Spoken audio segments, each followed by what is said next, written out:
si nous poursuivons sur la culture, puisque vous ouvrez une boîte de Pandore qui est très intéressante, un temps, le conseil départemental était prescripteur en matière de culture. On se rappelle l'habitation Ramée, la Ramée tout au moins à Sainte-Rose, des expositions au fort départemental de Bas-du-Fort. Qu'en est-il réellement de cette politique? Est-ce qu'elle doit encore se manifester? Je crois que lorsque la finalité d'une institution, c'est de mettre en valeur la culture, il faut qu'elle poursuive sa mission.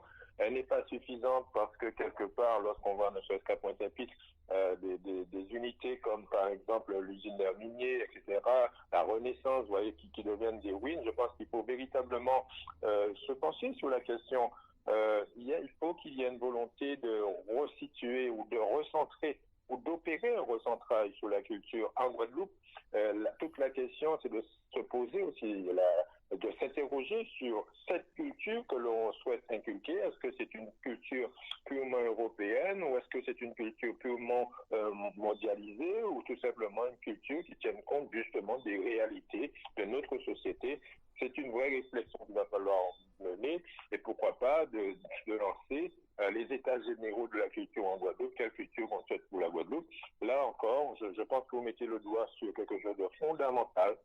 Ici, je suis peut-être vieux jeu, mais je crois qu'il faut revenir sur des bases qui ont fait la beauté de cette Guadeloupe, qui ont fait la fierté de cette Guadeloupe. Il faut véritablement que nous puissions mener cette réflexion et vous avez raison de le signaler. Alors, le bateau amiral de la culture en Guadeloupe, en tout cas la culture mémoriale, c'est le Mémorial Act. Il y a des représentants du conseil départemental qui siègent au conseil d'administration de cette structure. Comment jugez-vous ce qui se passe au sein de cette structure? Comment voyez-vous le lendemain de vos élections, l'avenir de cette structure? Écoutez, l'avenir de cette culture au niveau du Mémorial Act passe par justement cette convention que nous avons signée et actée il y a très peu de temps dans une gouvernance concertée. Je crois que les institutions ne peuvent plus faire fi d'une mutualisation de moyens, d'une compétence combinée qui puisse effectivement mener une vraie réflexion. Le conseil régional et le conseil départemental au niveau du Mémorial Act doit justement prévoir une solution véritablement dynamique et ne pas simplement cantonner le Mémorial Act à cette destination qui est peut-être peu comprise par les Guadeloupéens. Je pense qu'il faut donner une autre orientation beaucoup plus large, moins complète et qui tende encore à intégrer les écoliers de façon à ce qu'ils puissent reconnaître ou se reconnaître dans le Mémorial Act et inversement.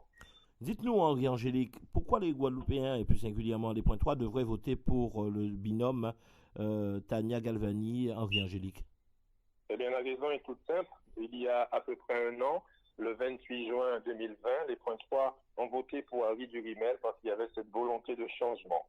Cette volonté de changement passe par une action très concrète qui a été de faire sortir Pointe-à-Pitre de cette difficulté, de cette ornière, de cette situation abyssale.